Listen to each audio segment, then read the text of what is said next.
Hi dears, എന്തൊക്കെയുണ്ട് വിശേഷം? എല്ലാവരും സുഖമായിട്ടിരിക്കുന്നു. നല്ല കടുക്ക കിട്ടിയിട്ടുണ്ട്. അപ്പോൾ നമുക്ക് നല്ല കടുക്ക റോസ്റ്റ് അല്ലെങ്കിൽ കടുക്ക കറി ഇതിലേതെങ്കിലും ഒന്ന് ഉണ്ടാക്കാം. ആദ്യം തന്നെ ഈ കടുക്കനെ നമ്മൾ നല്ലോണം വാഷ് ചെയ്ത് ചളിയൊക്കെ കളയുക. ചളിയെല്ലാം കളഞ്ഞ് നല്ല ഫ്രഷ് ആയിട്ടാണ് ഇപ്പോൾ കിടക്കുന്നത്. കുക്ക് ചെയ്ത് കഴിഞ്ഞ് കഴിഞ്ഞാൽ ഇത് ഷെല്ലൊക്കെ ഓപ്പൺ ചെയ്ത് വരും. അതിനുശേഷം നമുക്ക് ബാക്കി ക്ലീനിങ് പരിപാടിയൊക്കെ ചെയ്യാം കേട്ടോ.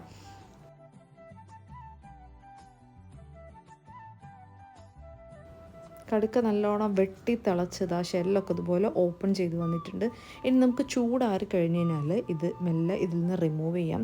എങ്ങനെ റിമൂവ് ചെയ്യേണ്ടതെന്ന് വെച്ച് കഴിഞ്ഞാൽ ഇതിൻ്റെ ഒരു പോർഷൻ ഇവിടെ നിന്ന് ഇങ്ങോട്ട് മുറിച്ചെടുക്കുക, രണ്ട് പോർഷനിൽ. എന്നിട്ട് ഇതുപോലെ അവിടെ നിന്ന് ഇങ്ങനെ ഇങ്ങോട്ട് ഞെരട്ടി കഴിഞ്ഞ് കഴിഞ്ഞാൽ നമുക്ക് ഈസിലി നമുക്ക് അതിൽ നിന്ന് റിമൂവ് ചെയ്യാൻ പറ്റും. അങ്ങനെ നമ്മൾ ഈ എല്ലാ കടുക്കയും ചെയ്തെടുത്തതിന് ശേഷം ഇതിൻ്റെ ഉള്ളിലുള്ള പാമ്പൻ അങ്ങനെ കുറച്ച് ഐറ്റംസൊക്കെ ഉണ്ട്. ഒക്കെ പല സ്ഥലത്തേക്കും എങ്ങനെയാണ് അതിനെ പറയാമെന്നൊന്നും എനിക്ക് അറിഞ്ഞുകൂടാ. ദെൻ അതൊക്കെ ക്ലീൻ ചെയ്ത് എടുത്തു കഴിഞ്ഞാൽ ശേഷം നമ്മൾ ചെയ്യേണ്ടത് ഈ കടുക്ക നമുക്ക് കുറച്ച് മുളക് പൊടിയും മഞ്ഞൾപ്പൊടിയും ഉപ്പ് ഇട്ടിട്ട് തിളപ്പിക്കാൻ വെക്കണം. കാരണം നല്ലോണം മസാല പിടിക്കണമെങ്കിൽ ഇങ്ങനെ ചെയ്തേ പറ്റൂ. അല്ലാതെ നമ്മൾ നോർമലി പെട്ടെന്ന് കറി കുക്ക് ചെയ്യുമ്പോൾ അതിൽ കിട്ടിയതിനാൽ മസാല പിടിക്കാത്ത പോലെ തോന്നും. ഇത് നല്ലോണം വറ്റിച്ചെടുത്ത് കഴിഞ്ഞാൽ ഗ്രേവിയിൽ ഇങ്ങനെ കുഴഞ്ഞിരിക്കും. സോ ഈ ഒരു കടുക്ക റോസ്റ്റ് അല്ലെങ്കിൽ കറി ഇതുണ്ടാക്കാൻ വേണ്ടിയിട്ട് നമ്മളെടുത്തത് 3 സവാള ഒരു പച്ചമുളകാണ്. ദെൻ വെളിച്ചെണ്ണ ചൂടായി കഴിഞ്ഞാൽ അതിലേക്ക് നമ്മൾ ആദ്യം കുറച്ച് ജീരകം ഇട്ട് കൊടുക്കുക.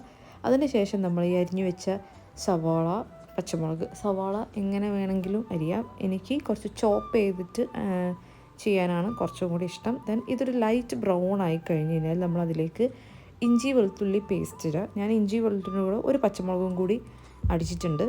ശേഷം നമ്മളതിലേക്ക് ഒരു കരിവേപ്പില തണ്ടും കൂടി ഇട്ടിട്ട് നല്ലോണം വഴറ്റി നല്ല പച്ചമണമൊക്കെ മാറുന്ന വരെ വഴറ്റിയിരിക്കുക. അതിലേക്ക് നമ്മൾ ആഡ് ചെയ്യേണ്ടത് പൊടികളാണ്. നമുക്കിഷ്ടമുള്ള പൊടികൾ, മുളക് പൊടി, മഞ്ഞൾപ്പൊടി, മല്ലിപ്പൊടി, മീറ്റ് മസാല, ചിക്കൻ മസാല എന്തൊക്കെ വേണമെങ്കിൽ നമ്മൾ ആ പൊടികളൊക്കെ ആഡ് ചെയ്ത് കുറച്ച് വെള്ളം പാർന്ന് നല്ലോണം തിളയ്ക്കാൻ വെക്കുക.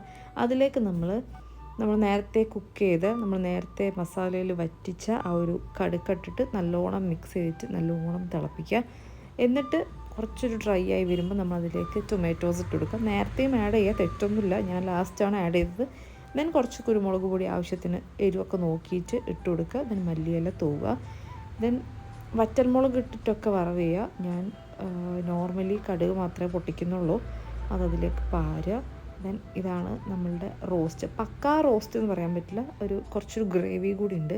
നമുക്കങ്ങനെ കഴിക്കുന്നതാണ് ഇഷ്ടം, അതുകൊണ്ടാണ് കേട്ടോ.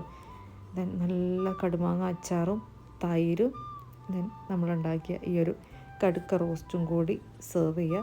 ദെൻ ഇതാണ് കേട്ടോ നമ്മളെ ഉച്ചക്കത്തെ ലഞ്ച്. എല്ലാ ബിഗിനേഴ്സിനും നല്ല ഈസിലി ട്രൈ ചെയ്യുക. എല്ലാവരും ട്രൈ ചെയ്യുക, കമൻറ്റ് ചെയ്യുക. ചാനലിൽ സബ്സ്ക്രൈബ് ചെയ്യാത്തവർക്ക് സബ്സ്ക്രൈബ് ചെയ്യുക. നമുക്ക് അടുത്ത വീഡിയോയിൽ കാണാം.